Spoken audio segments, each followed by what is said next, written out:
pessoal, tudo bom com vocês? Hoje, neste vídeo, eu quero tratar de mais uma das obras da lista de leituras obrigatórias para o vestibular da Unicamp.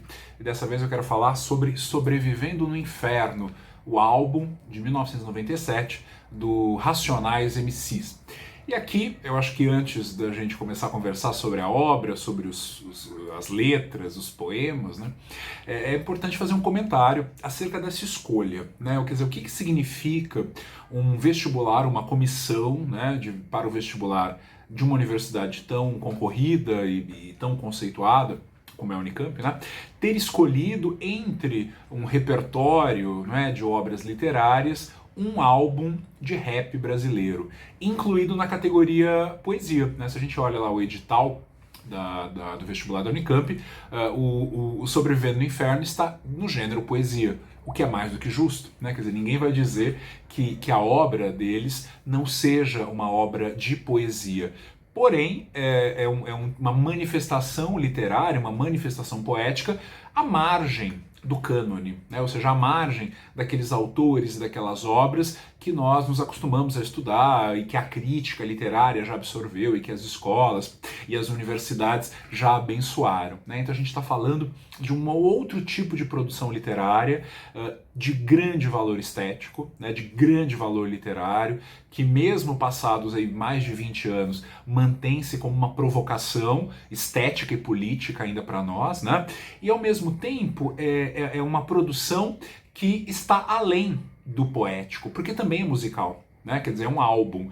Embora a Unicamp vá considerar apenas as letras, e você pode ler as letras individualmente, quer dizer, sem o acompanhamento musical, porque as letras se mantêm autonomamente, elas têm qualidade para serem lidas só como poemas, né? Inclusive a Companhia das Letras publica atualmente Sobrevivendo no Inferno como um livro, né, com todas as letras e muito bem editado, uma edição muito caprichada, com introdução, com notas, explicações, né? Quer dizer, isso mostra a riqueza dessas letras, né, que podem ser lidas em outro suporte, não o suporte do álbum. Mas é claro que ouvir o álbum Sobrevivendo no Inferno é uma experiência extremamente marcante, muito mais rica do que só ler as letras. Né? Então, o ideal, obviamente, é que você ouça o álbum, ouça as músicas e esteja aberto e aberta para essa obra de arte, né? Que é essa obra que mantém acesa ainda a sua chama provocativa para quem ouve em qualquer época. Né? Bem, então a Unicamp escolhe os Racionais, que são um grupo que surgiu em São Paulo, formado por 4 rappers, né? O Mano Brown, o Ice Blue, o KLJ e o Ed Rock, que no final dos anos 80 faziam parte da cena hip hop de São Paulo, se conheceram e então fundaram essa banda. E todos eles vindos da periferia de São Paulo, né? Todos eles oriundos de bairros afastados, periféricos de São Paulo, como por exemplo o Capão Redondo, de onde vem o Mano Brown. Muitas referências são feitas, né, a esse bairro ao longo das músicas. Eles então se conhecem, formam o grupo Racionais e o Sobrevivendo no Inferno é a 4ª obra, é o 4º disco que eles lançam no ano de 1997. Porém, o Sobrevivendo no Inferno será, para a obra dos Racionais e em alguma medida para a própria história do rap brasileiro, um ponto de virada. Né, um ponto de mudança, porque esse álbum vai adquirir uma visibilidade imensa e ele vai se tornar um sucesso comercial. Ele vai vender aproximadamente 1,5 milhão de cópias. Né? O que não é pouca coisa, e especialmente por ser um grupo de rap, um grupo com letras tão violentas, tão contundentes, né? Falando de coisas que a maioria das pessoas talvez não quisesse ouvir ou não quisesse saber que existe, mas existe, né? Denunciando o racismo, a violência policial, o sistema carcerário. Essas letras e essa postura combativa, contundente, garantiu aos Racionais, com esse álbum, um imenso sucesso de vendas. Né?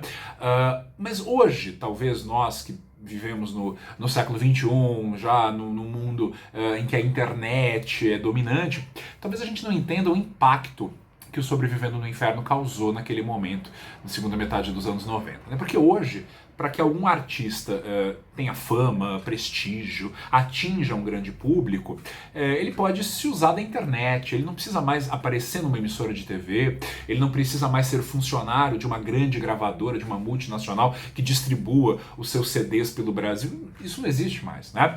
A internet, os seus nichos, os seus meios de difusão garantem que alguém possa atingir um grande público fora, né, desses caminhos mais ou menos consagrados, né? Mas na década de 90 não, né?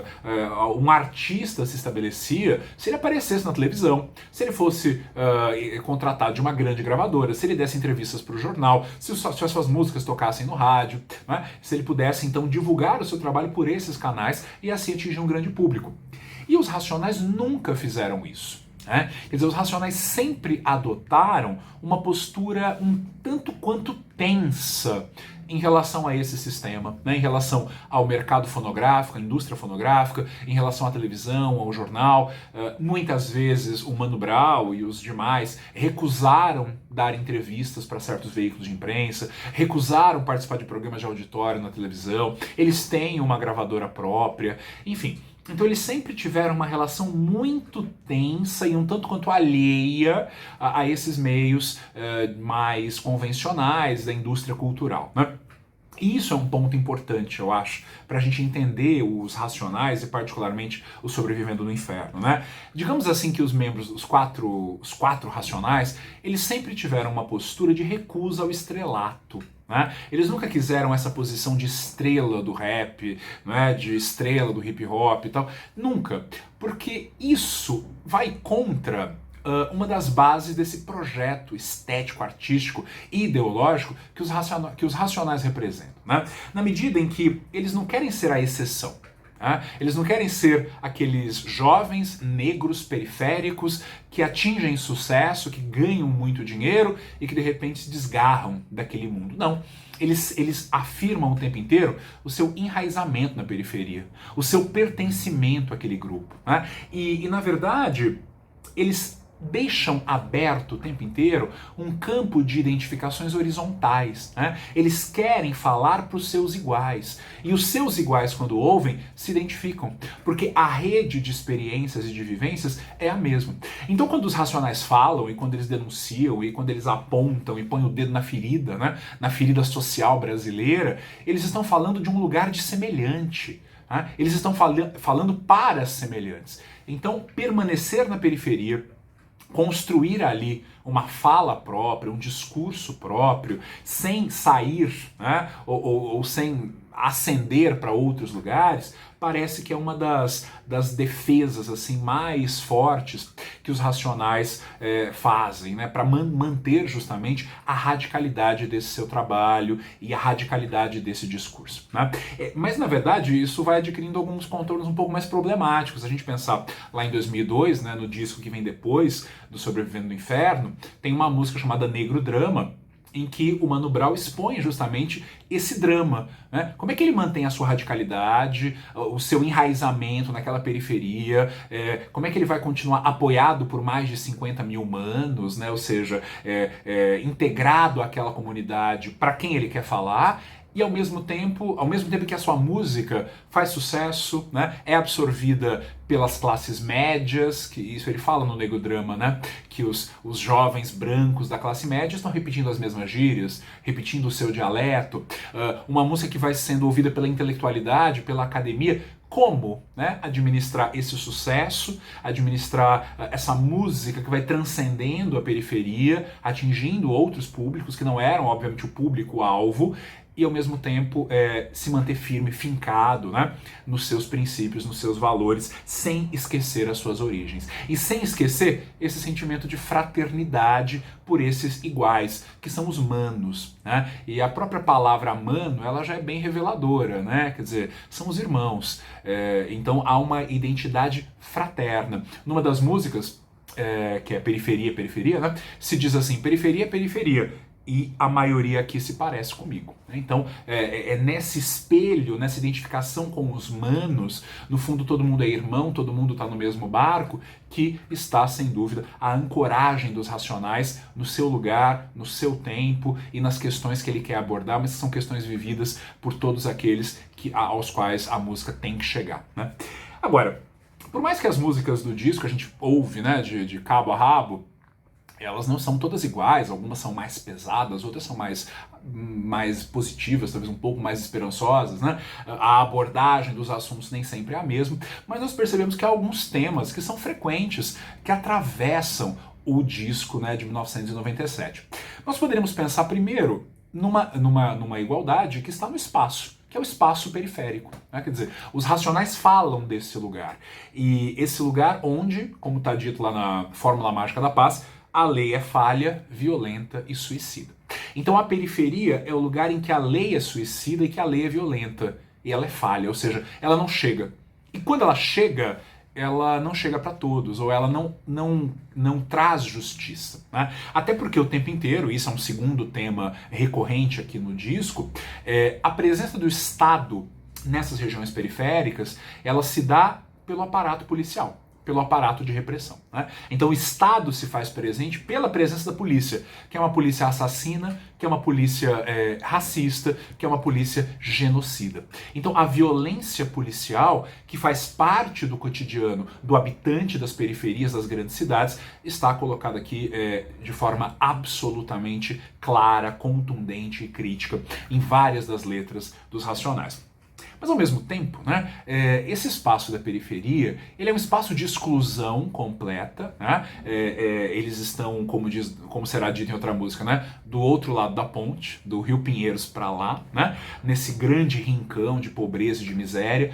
Só que é o espaço da exclusão e é o espaço da falta, mas a falta, ela aparece para o habitante da periferia em vários níveis, em várias instâncias. É a falta de dinheiro, é a falta de emprego, é a falta de oportunidades, é a falta de perspectivas para o futuro, é a falta de boas escolas, mas é uma falta, além de todas elas, uma falta afetiva, né? É interessante perceber como em várias letras se fala da ausência do pai, né? Da figura paterna que não existe, do abandono dos parentes, né? De todas essas faltas afetivas, de todos esses abandonos que também, obviamente, constituem a subjetividade desses indivíduos periféricos, né? E, de certa forma, também se reflete na sua conduta, nas suas memórias, no seu jeito de ser, né? É uma falta também afetiva. Agora, há outro ponto central para se entender o Sobrevivendo no Inferno, que é algo que hoje, para nós, talvez, a gente consiga perceber com um pouco mais de clarividência, porque isso já está sendo falado, e discutido, e comentado, e explicado, mas isso não era tão óbvio nos anos 90. Mas os Racionais conseguem deixar isso óbvio, né? Conseguem mostrar isso com uma clareza surpreendente, que é o fato de nós vivermos numa sociedade que é estruturalmente racista. Quer dizer, o racismo estrutural, que é algo que hoje se discute de forma muito ampla, aberta, né? Que é a ideia de que, na verdade, o racismo, ele conforma a sociedade, ele estrutura a sociedade, né? O racismo estrutura os lugares de poder, os territórios de fala, né? Quer dizer, quem manda, quem fala, quem conta a história, quem estabelece a verdade, esses lugares são negados aos negros, né? São fechados aos negros. E isso explica, na verdade, uma sociedade que se organiza e que se constitui com base em atitudes discriminatórias, né, baseadas na cor da pele. E, obviamente, a sociedade só se estrutura de forma racista porque ela traz uma história racista. Tá? Ela traz pelo menos 3 séculos de escravização negra, uma abolição que não se cumpriu de verdade, né, uma abolição fajuta, que não garantiu cidadania, que não transmitiu, né, ao negro a possibilidade de se integrar efetivamente na sociedade e o obrigou a permanecer à margem, né, e lutando muito para conquistar mínimos espaços nessa sociedade que permanece racista na sua estrutura, na forma como ela se constitui, né? Isso também está colocado nas letras do Racionais o tempo inteiro. Mas há outra coisa que nós não podemos deixar de perceber, né? A vida é difícil, a vida é dura, a realidade é uma realidade de falta, né? De falta absoluta. E aí, para o jovem negro e periférico, né, que é quem está falando aqui, é para quem se fala também, algumas alternativas surgem. A primeira delas, a criminalidade. Né, o que eles vão chamar sempre de vida louca.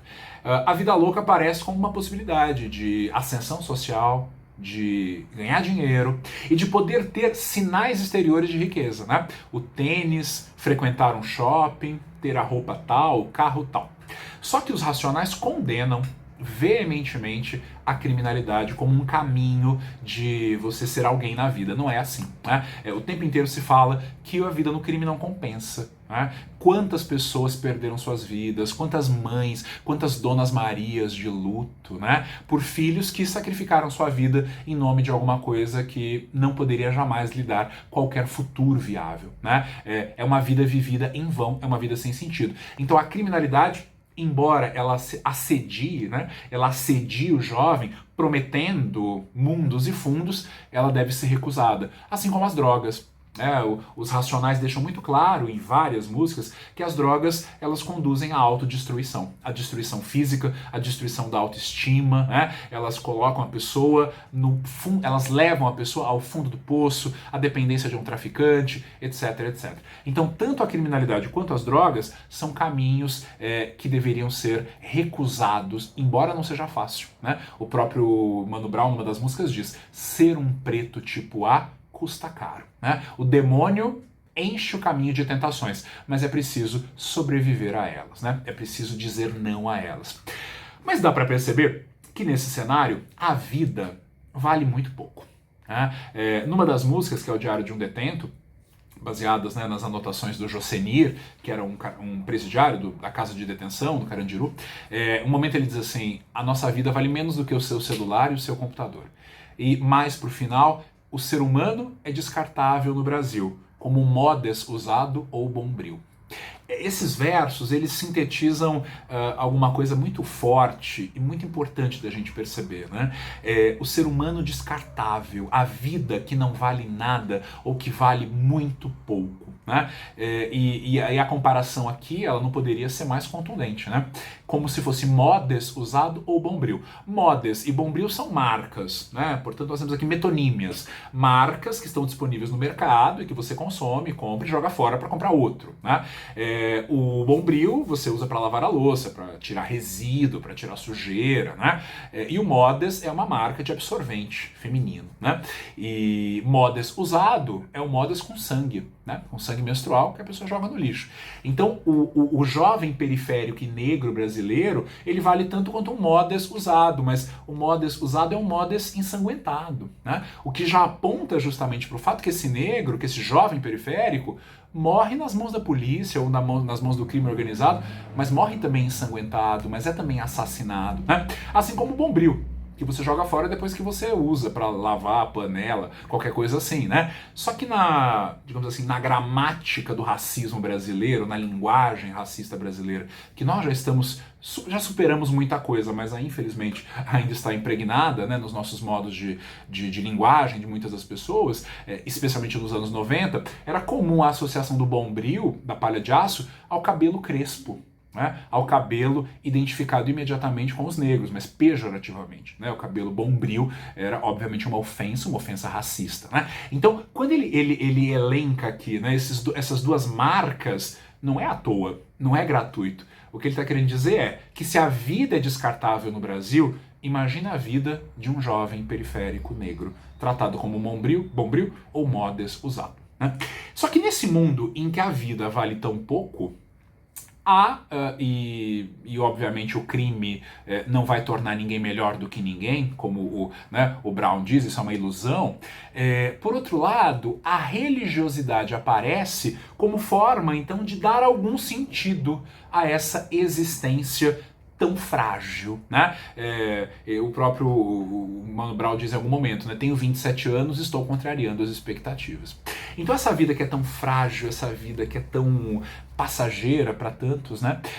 De repente a religião, acaba sendo uma forma de, digamos assim, dar valor à existência, né? Só que a religião, para os racionais, ela nunca será fonte de conformismo. A religião não é fonte de alienação, a religião não é crença em soluções mágicas, nem é uma espera pelo que vem depois da morte. Não. A religião não é alienante e ela não é analgésica, né? Pelo contrário, a religião, a religiosidade, que aparece em vários momentos, a começar pela capa, né, onde nós temos um salmo, um trecho de um salmo e uma cruz estilizada, os próprios nomes das músicas, né, como capítulo 4, versículo 3, as marcas da religiosidade são evidentes. Mas a religião, para eles, ela na verdade não é para adormecer, não é para alienar, não é para fazer sonhar. Pelo contrário, ela é forma de resistência. E ela é forma de alimentar o inconformismo, a rebeldia, o sentimento de revolta, né? Numa das músicas, que é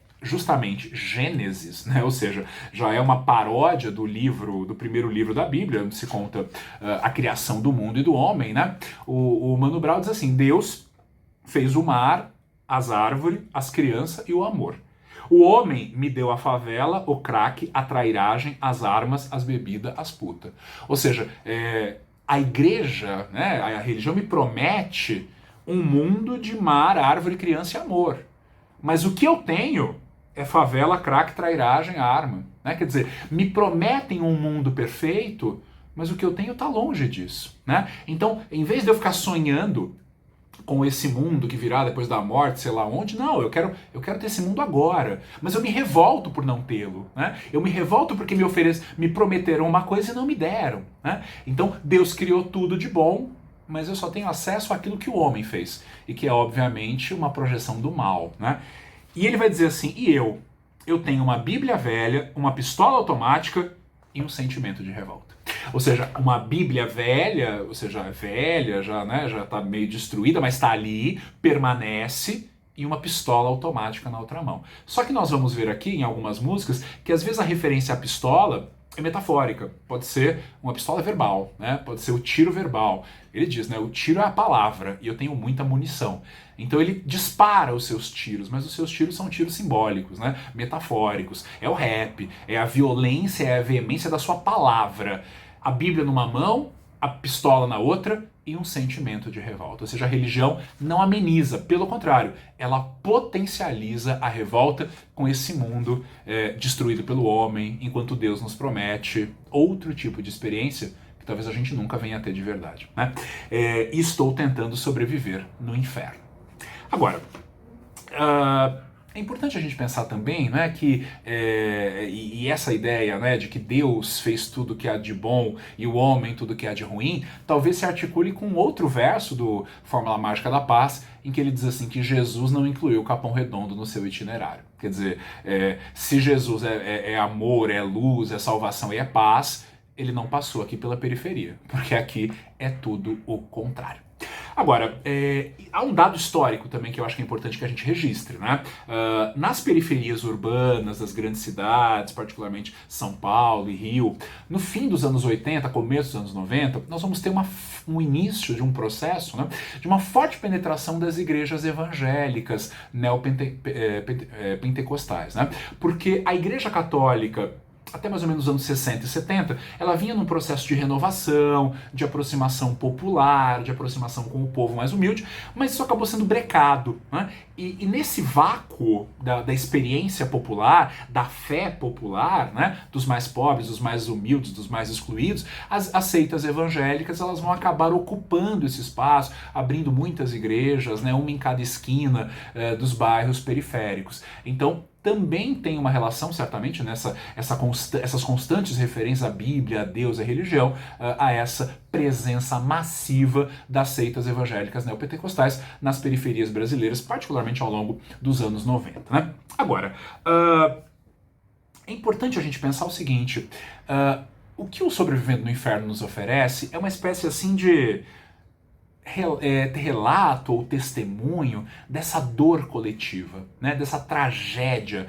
coletiva, da miséria, da violência, do racismo, apontando os problemas, é claro, né, apontando as fraturas de uma sociedade desigual, mas também celebrando a resistência. né? Quer dizer, celebra-se a resistência, ou poderíamos usar uma outra palavra que se usa muito aqui, a sobrevivência, né? Sobreviver no inferno e sobreviver ao inferno. Contrariar as expectativas, né? Ser, digamos assim, o que eles mesmos vão dizer, o efeito colateral do sistema, aquele sinal de contradição, né? Aquilo que a novela esconde, né? Aquilo que não é bonito de se ver, mas que existe. Existe, resiste e pode incomodar, né? Então é também um elogio à resistência daqueles que, mesmo nas condições mais adversas, sobrevivem, né? Porque essa resistência, ela é, como eu acabei de dizer, né? Também uma forma de dizer não a uma sociedade do consumo, né? Quer dizer, uma sociedade que, por meio da propaganda, oferece um estilo de vida ou estabelece como padrão um estilo de vida que é inacessível para a grande maioria da população, né? Que exige um custo, um poder aquisitivo que não é, obviamente, não está disponível para grande parte da população trabalhadora brasileira, né? Então, o tempo inteiro também se martela essa tecla. A gente tem que resistir aos apelos dessa sociedade de consumo que transforma tudo em mercadoria, né? E que nos obriga a buscar esse fetiche da mercadoria o tempo inteiro, né? Então, construir a resistência que eles tanto falam é também uma forma de escapar desses clichês baratos da nossa sociedade consumista e desigual, né? Bem, aí quando a gente começa a ouvir o disco, né, a gente vê que a primeira música, a primeira faixa, né, ou o primeiro poema, se nós estamos lendo só o livro, né, escrito sem o suporte musical, o primeiro poema ou música é Jorge da Capadócia. É a única música do álbum que não é composta por nenhum dos membros do Racionais. Na verdade, essa música foi composta pelo Jorge Ben, ou Jorge Benjor, depois ele muda o seu nome, né? E isso já mostra, primeiro, uma influência, né? Uma filiação. O Mano Brown, em várias entrevistas, inclusive no Roda Viva, isso está disponível para a gente assistir depois, né? No YouTube, ele disse que a grande influência musical brasileira dele é a obra do Jorge Ben. E, ao mesmo tempo, não só o Jorge Ben, mas também toda uma certa vertente da música negra brasileira dos anos 70, onde nós também podemos enquadrar o Tim Maia, que é outro nome fundamental para os Racionais. Tanto é assim que o nome Racionais vem de um disco do Tim Maia, que era o Tim Maia Racional, de 1976, né? Que deu nome à fase racional, né? Do Tim Maia, uma fase em que ele estava influenciado por um certo livro, Universo em Desencanto e tal, né? Uma fase que os fãs de Tim Maia idolatram, né? E com razão. Então eles vão buscar no Tim Maia, esse artista, grande artista da música black brasileira, outra referência, né? Então a gente vê que, embora eles sejam muito diferentes, e a gente vai falar disso daqui a pouco, de tudo que se produzia na música brasileira até então, eles têm pontos de contato com artistas do passado, por exemplo, Jorge Ben. Quando eles então fazem a sua versão de Jorge da Capadócia, que é uma música sobre São Jorge, né? Jorge da Capadócia era um guerreiro a serviço do Império Romano, que depois foi canonizado, e ele é sempre, na iconografia, né, cristã, ele está sempre em cima de um cavalo, segurando uma espada ou de armadura. Ele é um santo guerreiro, né? Um santo lutador. Só que na tradição afro-brasileira, no sincretismo afro-brasileiro, os negros escravizados, quando vinham para cá, eles não podiam cultuar os seus orixás, né? Eles não podiam manter os cultos das suas religiões de matriz afro. Então, eles começaram a fazer algumas adaptações, né? Ou seja, cultuar a imagem de santos que a Igreja Católica permitia, mas mesclando-os aos orixás da sua religião, né? Então, por exemplo, São Jorge passava a representar Ogum, que era também um orixá, o senhor das guerras, o senhor das armas, o dono das estradas, né? Então havia uma identificação com a imagem do São Jorge, do santo guerreiro. Então quando se canta a música Jorge da Capadócia, que é uma prece, né? E é uma prece em que o eu lírico pede que o seu corpo seja fechado, né? Ele quer vestir as roupas e as armas de Jorge e nenhuma arma, nenhuma faca, nenhuma espada serão capazes de tocar o seu corpo. Então é um pedido de proteção, é um pedido, né, de feche o meu corpo para que nada me toque, toque, nada me afete, nada me fira. Só que esse pedido, como nós vemos, ele traz essa intersecção da cultura afro, da Umbanda e ao mesmo tempo do cristianismo. Lá no final tem um momento em que o Mano Brown diz: agradeço a Deus e aos orixás, né? Em que esse sincretismo mais uma vez se evidencia. Inclusive a música começa com a música se chama Jorge da Capadócia, se fala em São Jorge, mas a música começa com Ogunhê, que é uma saudação a Ogum, né? Depois dessa prece, em que se pede, né, para que o corpo seja fechado, para que os inimigos não possam alcançá-lo, nós temos, não é um rap ainda, essas duas primeiras músicas não são raps propriamente, né, elas funcionam como uma espécie de preâmbulo, de introdução. Alguns já disseram que é possível ouvir esse álbum como se fosse um culto, né, com partes conduzidas assim por uma espécie de pastor marginal, né, quer dizer, um pastor que também conhece a vida do crime, a vida das drogas e tenta trazer as ovelhas para o bom caminho o tempo inteiro, né? Tenta salvar as vidas. Mas é um pastor que sabe do que está falando, né?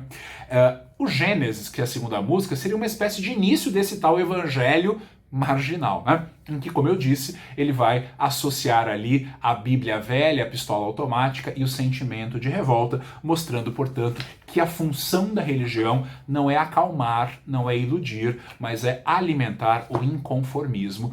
E essa pistola, como eu disse, né, pode ser uma metáfora para a própria violência verbal do rap, né? Agora, quando nós chegamos na terceira faixa, aí nós somos arrebatados, né? Quando nós chegamos no capítulo 4, versículo 3, aí a gente não consegue mais parar de ouvir esse álbum, porque a gente já fica absolutamente seduzido pela grandeza desse disco, né? Capítulo 4, versículo 3, como o nome já aponta, né? Obviamente é uma referência à Bíblia, mas se a gente pensa na obra dos Racionais, a gente vai sentir que essa música ela ocupa um lugar central, né? Porque o Sobrevivendo no Inferno é o quarto disco deles, é o quarto capítulo da sua obra, e essa é a terceira música, então é o capítulo 4 e o versículo 3. Portanto, a música ela já está situada dentro da obra como um todo, então ela deve ter uma mensagem realmente muito importante, né? Ela deve sintetizar algo ali de extremamente relevante para eles. E a música começa, na verdade, com uma leitura de algumas estatísticas que falam sobre, por exemplo, o fato de que nas universidades apenas 2% dos alunos são negros e que a cada 4 horas um jovem negro morre violentamente em São Paulo. Então a gente parte dos dados da realidade, né? Dados e estatísticas que vão ser, de certa forma, desdobrados na música, né? A música vai nos mostrar como tudo isso acontece. E ela começa com o Mano Brown, com o seu jeito de cantar tão característico, né, e tão carregado já de significados. A música começa assim: minha intenção é ruim, esvazia o lugar, eu tô em cima, eu tô afim, 1, 2 pra tirar. Eu sou bem pior do que você tá vendo, o preto aqui não tem dó, é 100% veneno. A primeira faz bum, a segunda faz tá. Eu tenho uma missão e não vou parar. Meu estilo é pesado e faz tremer o chão. Minha palavra vale um tiro, eu tenho muita munição. Então, no início, né, esvazia o lugar, minha intenção é ruim, parece quase como um anúncio de um assalto, né? Então, podem sair, perdeu, esvazia o lugar, minha intenção é ruim. Mas a gente vai perceber, na verdade, que esse discurso, ele é um discurso ambíguo, né? Meu estilo é pesado, e depois minha palavra vale um tiro e eu tenho muita munição. Então essa ambiguidade se cristaliza, né? Porque na verdade ele não está assaltando ninguém, ele só vai começar a cantar, né? E é como então se cada palavra dele fosse um tiro, que faz bum, que faz tá, né? Que é capaz de atingir o seu ouvinte, que é capaz de atingir o seu interlocutor. Agora, essa ambiguidade dessa fala inicial, né? Ela vai se prolongando nos versos seguintes. Seu lírico vai se definir como um juiz ou um réu, né? Ele vai se definir como um bandido do céu, como um padre sanguinário, e vai dizer, completando os paradoxos, né, que o seu verso é um verso violentamente pacífico. Ou seja, a violência aqui ela é pacífica porque não é violência real, é uma violência verbal. A sua arma é uma arma da palavra, a sua arma é só a linguagem, né? É a sua capacidade de construir rimas, construir versos, mas que sejam capazes de sacudir quem está ouvindo. Veja, além dessa ambiguidade genial do discurso, né, e dessa forma como ele se apresenta entre a violência e a paz, nós temos uma estrutura na música que é uma estrutura dialógica. Na verdade, os membros, né, o Mano Brown canta aqui a maior parte do tempo, mas o KLJ também, o Ice Blue também se manifestam ao longo da música. O que configura, então, uma estrutura de diálogo, né, que impede que exista ali uma verdade única sendo passada, que era uma coisa que nós encontrávamos nos primeiros discos do Racionais, né, uma coisa mais, assim, quase um tom de professor ensinando, faça isso, faça aquilo, não faça aquilo. Agora não, agora nós temos a abertura para o diálogo, a abertura para a diferença, a abertura para o contraditório e a possibilidade de se relativizarem as falas, né? Por exemplo, em um momento o Ice Blue diz assim: ó os caras, só o pó, pele e osso, no fundo do poço, um pá de flagrante no bolso, né? Quer dizer, questionando aqui aqueles que tragam a morte soprando a vida pro alto, né? Aqueles que fumam crack e tal. E aí o Mano Brown vem dizendo assim: veja bem, ninguém é mais que ninguém. Veja bem, eles são nossos irmãos também. Veja de novo a ideia da fraternidade, né? Quer dizer, ok, eles estão num caminho que a gente não concorda, nós não concordamos com isso. Eles estão morrendo, eles estão só pele e osso, mas eles são nossos irmãos. Ou seja, nós não temos que virar o rosto para eles, nós temos que acolhê-los, nós temos que entendê-los. Então veja como alguém fala alguma coisa, vem de repente o Mano Brown e fala: não é bem assim, veja bem, né? Então ele relativiza as verdades, mostrando justamente pontos de vista divergentes, né? Há uma coisa muito curiosa na música capítulo 4, versículo 3, que é isso que eu acabei de falar, né? Isso aparece de forma muito evidente, a condenação desses constantes estímulos ao consumo, né? Desse sonho com o estilo de vida formatado pela publicidade e pela propaganda. Quanto isso conduz à alienação e o quanto isso afasta os jovens negros periféricos do seu mundo, do seu lugar e das suas raízes, prometendo coisas que talvez eles nunca alcancem, né? E ele vai contar uma história de um cara, de um outro humano lá, que ele chama de um preto tipo A, né? Ou seja, ele é alguém que é digno de admiração, né? Ele diz aqui, exemplo pra nós, mó moral, mó ibope, um jeito humilde de ser no trampo e no rolê, ele buscava sua preta na escola, quer dizer, era um cara do bem, honesto, respeitado, né? Só que ele começou a andar com os branquinhos do shopping, ou seja, ele começou a querer ser outra coisa, ele começou a cultivar desejos de consumo, né? Ele começou a querer estar em outros lugares e isso conduziu à sua derrocada, que é o que vem logo depois, né? E, mano, outra vida, outro pique. Só mina de elite, balada, vários drink, puta de boutique, toda aquela porra, sexo sem limite, Sodoma e Gomorra. Faz uns 9 anos, né? Tem uns 15 dias atrás eu vi o mano. Você tem que ver, pedindo cigarro pros tiozinhos no ponto, dente tudo zoado, bolso sem nenhum conto, o cara cheira mal, as tias sentem medo, muito louco de sei lá o quê, logo cedo. Agora não oferece mais perigo, viciado, doente, fudido, inofensivo. Né? Quer dizer, então o preto tipo A se transforma num neguinho, né? Como se diz aqui. Quer dizer, só mais um. Né? Ele já não é mais admirado, ele já não tem nada de bom para oferecer, porque ele sucumbiu a esses apelos do consumo, né? A boutique, a festa, a balada, os drinks, e agora ele é um mendigo, né? Com os dentes apodrecidos pedindo cigarro no ponto de ônibus, né? É um miserável. Ou seja, ser um preto tipo A custa caro, porque você tem que se livrar de uma série de tentações, que são as tentações do consumo, né? Desse mundo que fetichiza as mercadorias e que te diz que você tem que ter para ser, né? Você tem que ter para ser alguém. Agora, lá no final da música, né? Depois que ele expõe toda essa crítica, o Mano Brown, ele vai apontar para nós, digamos assim, motivos para resistir, né? Alternativas à vida do crime e a essa, digamos assim, essa aceitação de que tudo é consumo, que a gente tem que consumir mesmo para ser alguém.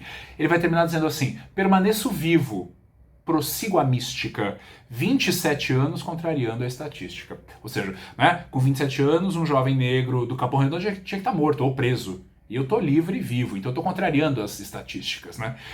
Seu comercial de TV não me engana. Eu não preciso de status nem fama. Seu carro e sua grana já não me seduz. E nem a sua puta de olhos azuis. Eu sou apenas um rapaz latino-americano, que é uma referência ao Belchior, né? Também um grande músico dos anos 70. apoiado por mais de 50 mil manos, efeito colateral que o seu sistema fez. Racionais, capítulo 4, versículo 3. Então, quer dizer, eu prossigo vivo, primeiro porque existe um preceito religioso, uma mística que eu tenho que seguir, né? Nós vimos ali que a religiosidade também é uma forma de dar sentido, norte para a própria existência. Ao mesmo tempo, ele já ultrapassou a sedução do capitalismo. Então, o seu comercial já não me seduz. Eu passo incólume. Mas, principalmente, eu quero continuar apoiado por 50 mil manos. Eu quero continuar sendo um igual. Eu não sonho com a diferença. Eu não quero ser a exceção que confirma a regra. Eu quero continuar sendo o efeito colateral do sistema. Eu não quero estar no centro do sistema para não virar aquele carinha, né? Era o preto tipo A. Era alguém de respeito e virou nada, né? Foi reduzido a pó. Então eu quero ser ainda o efeito colateral. Eu não quero estar integrado a esse sistema doente, opressor e desigual, né? Depois nós podemos comentar aqui uma outra música, que é o Diário de um Detento.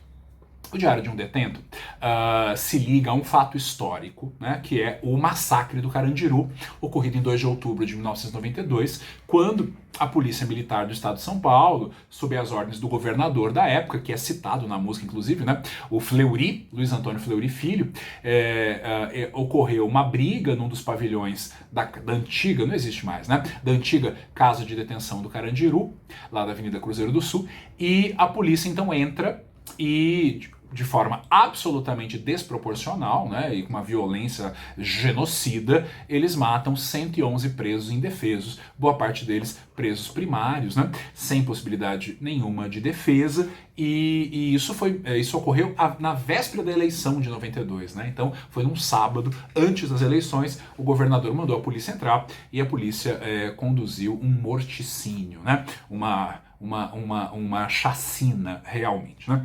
E isso, então, vem testemunhado no Diário de um Detento. E aqui é alguma coisa que eu acho que é muito importante que a gente assinale, né? Essa música, como eu já disse, né? Ela é baseada nas anotações de um presidiário que sobreviveu ao inferno, né? Que é o Jocenir. O Mano Brown ia muito ao Carandiru, né? E certa vez ele ouviu falar que tinha um preso que escrevia, né, que tinha um caderno com poemas, e ele foi atrás e leu todos os textos do Jocenir e transformou isso em música. Agora, ele é um testemunho, né? E ele permite, né, as anotações do Jocenir e a música permitem que se constitua uma memória do trauma. Porque o Carandiru nem existe mais, foi demolido, virou um parque. Os policiais foram todos absolvidos, muita gente já morreu, mas se a música permanece, né, a memória do trauma não será esquecida. Ela permanece registrada, permanece viva, né, na memória de todos, mesmo aqueles como nós hoje, que estamos tão distantes de alguma coisa que aconteceu há 28 anos atrás, né? Então, na verdade, essa música se constrói da seguinte forma. Primeiro, nós temos o cotidiano da cadeia, um dia anterior, né? Ela começa no dia 1º de outubro, em que ele vai contar como é a penitenciária, né? Como é a rotina da humilhação, da doença, da segregação, da comida insalubre, etc. E é curioso, né? Quando ele vai descrever o dia a dia da cadeia, há alguns marcadores de tempo. O primeiro relógio que aparece sempre com o tic-tac, né? Tic-tac, tic-tac, tic-tac, o relógio na cadeia passa mais devagar. E outro é o metrô, né? Porque, para quem conhece São Paulo, tem lá a estação Carandiru até hoje, né? O metrô, ele passa numa via elevada, né? Então dá pra ver. E ele fala, então, do metrô, né? Ratatatá, mais um metrô vai passar. E isso também é uma espécie de marcador de tempo na música. E, ao mesmo tempo, ele é uma forma também de sinalizar a diferença do dentro e do fora, né? Da cidade de São Paulo e do interior da penitenciária. Porque ele vai dizendo, né? São burgueses indo trabalhar, indo pro centro, lendo o seu jornal e olhando pra cá de relance com muita curiosidade, como se isso aqui fosse um zoológico, né? Quer dizer, eles olham para a cadeia como se estivessem ali tentando divisar bichos, animais, dos quais eles querem, obviamente, ficar sempre afastados, né? Bem, e depois há a descrição do massacre, propriamente, né? É a brecha que o sistema queria, quer dizer, surgiu uma briga, depois de um jogo de futebol, né, lá no presídio, surgiu uma agitação, é a brecha. Entra e mata todo mundo, né? Avisa o IML, chegou o grande dia, né? O que é de uma ironia atroz, quer dizer, avisa o IML que muitos corpos vão para lá, que muita gente vai morrer. E aí nós temos toda a descrição, né, sanguinária e tal, e ao final há uma referência que eu acho que não deve passar despercebida por nós, né, ao Hitler, né? Ele diz assim que Adolf Hitler, deixa eu achar aqui, Adolf Hitler sorri no inferno. Ou seja, é como se ele advogasse a ideia de que isso aqui foi um genocídio também. E tem que ser chamado pelo nome. Né? E, ao mesmo tempo, ele fala do Fleury. Né? Ratatatá, Fleury e sua gangue vão nadar numa piscina de sangue. Mas quem vai acreditar no meu depoimento? Dia 3 de outubro, Diário de um Detento. Né? Quer dizer, enquanto o governador lava suas mãos, enquanto o governador não está nem aí com a vida descartável, né, daqueles presos todos, enquanto ele toma champanhe e caviar, né, Fleury foi almoçar, que se foda minha mãe, cachorros assassinos, gás lacrimogênio, quem mata mais ladrão ganha medalha de prêmio. Né? Quer dizer, de certa forma, o massacre do Carandiru, ele também, quer dizer, o registro dessa memória é uma forma da gente entender o que aconteceu e resistir a esse senso comum ainda tão frequente na nossa sociedade, que é isso aqui, quem ganha mais ladrão ganha medalha de prêmio, né? Traduzindo para um termo mais assim, 2020, bandido bom é bandido morto, né? Quer dizer, não é assim. Nós estamos falando de seres humanos, nós estamos falando de pessoas, não é essa forma que a gente deve olhar para pessoas. E só que são pessoas para, né, digamos assim, o contexto social brasileiro, pessoas desqualificadas. Então, quem vai acreditar no meu depoimento? Né? Quem é que vai levar o meu depoimento a sério? Veja, eu vou comentar só mais uma música que é também maravilhosa, que é Tô Ouvindo Alguém Me Chamar. Que de todas as músicas do disco, talvez seja aquela que tem a construção narrativa mais sofisticada, né? Porque nós só conseguimos, no final, nos últimos versos, reconstruir a ordem dos fatos, né? Porque, na verdade, nós temos uma espécie assim de canção de memória, né? Uma espécie de flashback, em que o eu lírico vai lembrar os tempos dele como criminoso, ao lado do Guina, né? Quer dizer, ele vai contar um pouco a sua relação com esse Guina, que era seu amigo e o seu professor no crime. Né? É o Guina quem o introduz, o conduz no primeiro assalto, eles vivem uma série de coisas juntos. O Guina é um cara extremamente inteligente, tem uma liderança nata, e o próprio lírico vai dizer, é um desperdício, né? É tanta inteligência e personalidade mofando atrás da porra de uma grade. Quer dizer, pessoas que tinham talento para fazer muita coisa acabam indo pro crime e acabam sendo presas. É um baita desperdício, né? E quantos talentos e quanta gente inteligente nas periferias a gente está perdendo, o Brasil está perdendo até hoje, né? Bem, então ele vai lembrar das suas experiências no crime, né? E o Guina foi preso, o Guina tá na cadeia, e aí cria-se uma história de que ele, o eu lírico, seria um cagueta, né? Que ele teria delatado, que ele teria traído o Guina, embora ele diga que não, né? Só que nós percebemos que ele tá fazendo todo um balanço da sua existência e dizendo que ele viveu 7 anos em vão. Os 7 anos que ele passou no crime foram anos gastos. Foram anos em que, e nós vamos descobrir por quê, né? Foram anos gastos sem nenhum sentido, quer dizer, ele tá infeliz, ele não consegue dormir à noite, ele tem presságios, ele tem pesadelos, ele se compara com o irmão, né? Ele fala assim, eu e meu irmão éramos água e óleo, meu irmão tá terminando a faculdade de advocacia, né, de direito, vai ser advogado, ele trabalha, ele é honesto, ele tem um filho, né, ele está constituindo uma família, o eu lírico dizem que meu sobrinho se parece comigo. É como se ele dissesse, eu queria ter seguido esse caminho da honestidade, do estudo, né? De ser uma pessoa assim, com uma vida mais tranquila, mas agora é tarde. E nós percebemos que é tarde porque ao longo da música, primeiro, nós ouvimos os batimentos cardíacos, né? Então aquela marcação daquela máquina, né, que vai medindo os batimentos cardíacos de alguém no hospital. Depois nós vamos pescando algumas coisas, né? Ele fala que ele sente muita sede. Depois ele fala que ele não consegue sentir o braço, que ele não consegue mexer o corpo da cintura para baixo. Depois ele fala da camisa ensanguentada. E aí nós entendemos, né, que ele foi morto a mando do Guina, porque aqueles 2 meninos que ele encontrou, ele sai para passear, né, ele resolve sair para espairecer, ele tá meio nervoso, e aí 2 rapazes vêm falar, o Guina mandou entregar isso para você. E o cara pega uma arma e dispara contra o eu lírico, né? Então isso seria uma forma de ser uma espécie de justiçamento, né? Justiçamento de vingança, porque ele teria sido um cagueta. Agora, nós só entendemos no final que ele tá morrendo, ou já tá morto. Portanto, é uma espécie de memória póstuma, né? Ele já levou os tiros, ele tá ensanguentando, ele tá estrebuchando, e aí ele volta no tempo, tanto que a primeira frase da música aí mano, deixa eu ver aqui direitinho, pra não falar errado, mas é alguma coisa assim, olha o que o Guina te trouxe, né? Aí, mano, o Guina mandou isso pra você. Então nós só entendemos a primeira frase no final, quando descobrimos que era um anúncio do tiro, né, e dos tiros que iriam matá-lo. Então é uma música narrada em retrospecto, é uma tentativa de balanço de alguém que foi pra criminalidade, mas que se arrepende, né, e que acaba morto. Como tantos outros, né, no Periferia, no Fórmula Mágica da Paz, né, tem uma passagem muito bonita, em que ele passa em frente ao cemitério São Luís, na zona sul de São Paulo, e ele então fica pensando quantos já morreram, quantas mães da pele escura já sofreram o luto dos seus filhos, né?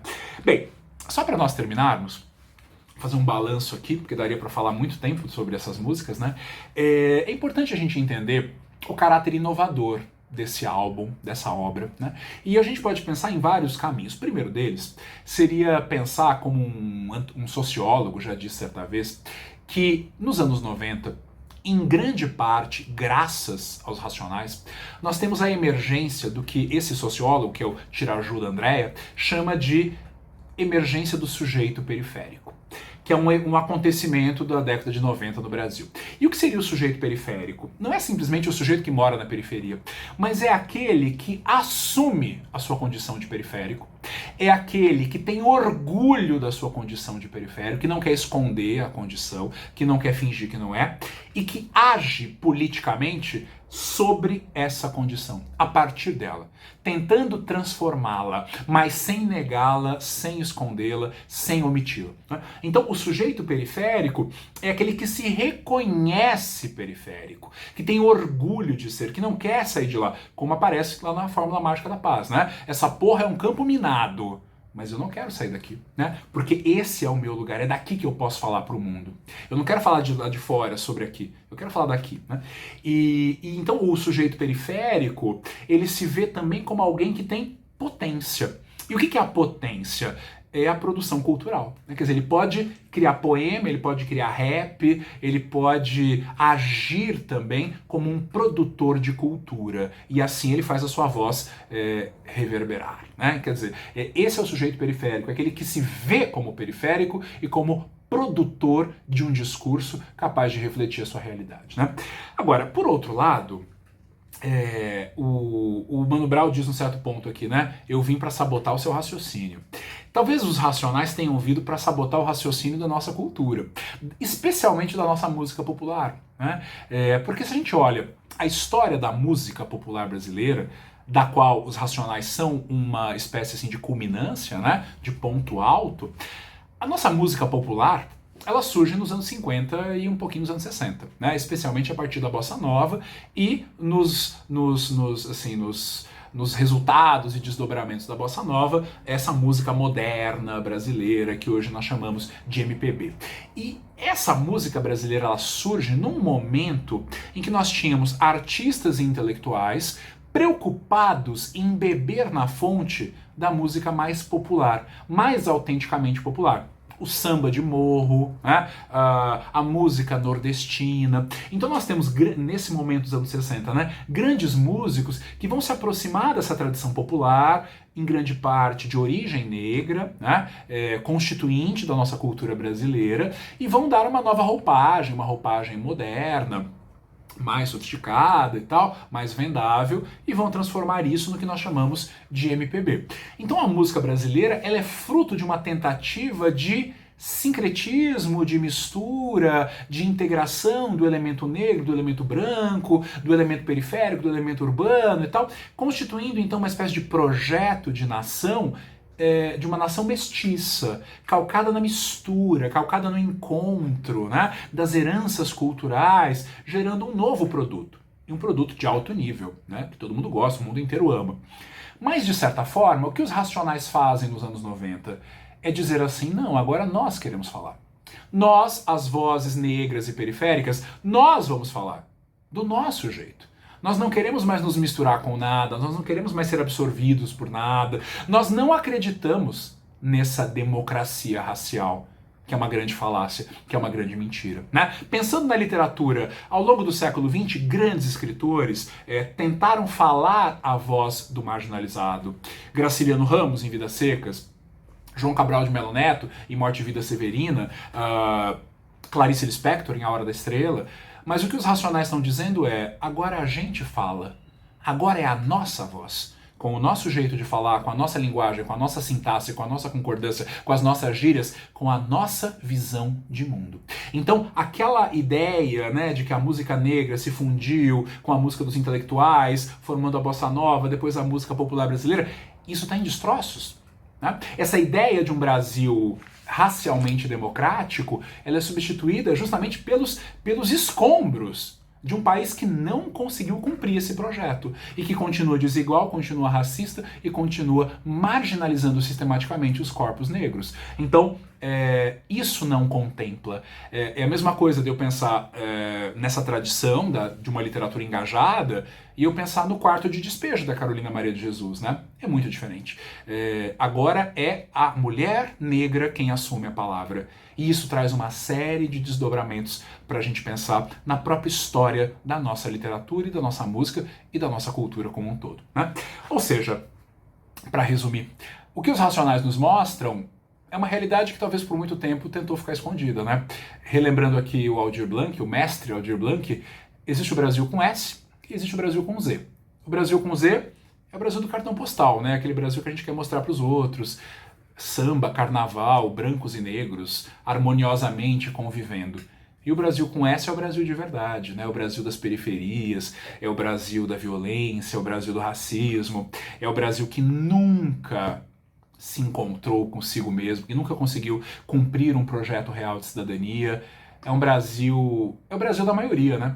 É o Brasil daquelas pessoas que não têm o luxo, e eu vou retomar aqui Clarice Lispector, o luxo de viver. Elas apenas sobrevivem. E é para falar delas, e é para criar uma memória sobre elas que os Racionais fazem o Sobrevivendo no Inferno. Bem, espero que a aula tenha sido útil, espero que vocês possam voltar ao disco, ouvi-lo quantas vezes for necessário, porque é uma leitura e é uma audição obrigatórias não só para o vestibular, mas para a nossa constituição enquanto cidadãos. Um abraço, um beijo, obrigado por estarem sempre aqui vendo os meus vídeos e continuem estudando, continuem lendo e a gente se encontra numa próxima aula sobre um outro tema cobrado em algum vestibular. Muito obrigado, tchau, tchau e tudo de bom para vocês. Até mais.